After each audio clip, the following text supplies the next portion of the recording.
ఇంకా తెలుగుదేశం పార్టీ బలం, తెలుగుదేశం పార్టీ కార్యకర్తలు. అన్న ఎన్టీఆర్ ఏ ముహూర్తంలో తెలుగుదేశం పార్టీ స్థాపించారో నాకు తెలియదు, కానీ ఆ పసుపు జెండా చూస్తేనే మనకు ఒక ఉత్సాహం, ఒక జోషు. దేశంలో కార్యకర్తల పార్టీ అంటే గుర్తొచ్చేది మన పార్టీ తెలుగుదేశం పార్టీ. అందుకే 2014లో భారతదేశంలోనే ఏ పార్టీకి లేని విధంగా కార్యకర్తల సంక్షేమం అనేది మన పార్టీ ఏర్పాటు చేసింది. ఆ నిధి ద్వారా దాదాపు 100 కోట్ల రూపాయలు ప్రమాద బీమా ద్వారా కార్యకర్తలు కూడా డబ్బులు అందజేసిన పార్టీ మన పార్టీ తెలుగుదేశం పార్టీ. కార్యకర్తలు ఎవరైనా చనిపోతే వాళ్ళ పిల్లల్ని ఉచితంగా చదివిస్తుంది మా తల్లి భువనేశ్వరి గారు.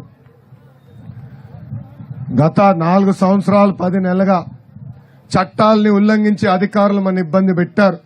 వైకాపా నాయకులు మన వేధించారు. అంతెందుకు నా పైన కూడా 22 కేసులు పెట్టారు. అటెంప్ట్ మర్డర్ కేసు పెట్టారు, ఎస్సీ ఎస్టీ కేసు పెట్టారు. కానీ ఆనాడే చెప్పాను, మీ లోకేష్ తగ్గేదే లేదు.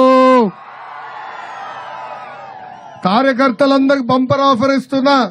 2019 నుంచి 24 వరకు ఎవరైతే ఎక్కువ కేసులు పెట్టించుకున్నారో వాళ్ళకి అంత పెద్ద నామినేటెడ్ పోస్ట్ ఇచ్చే బాధ్యత వ్యక్తిగతంగా నేను తీసుకుంటా.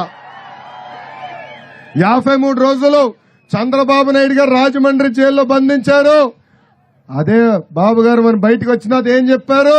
భయం మా బయటం లేదు మై డియర్ బ్రదర్ జగన్ అని. కేసులు మనం భయపడతామా?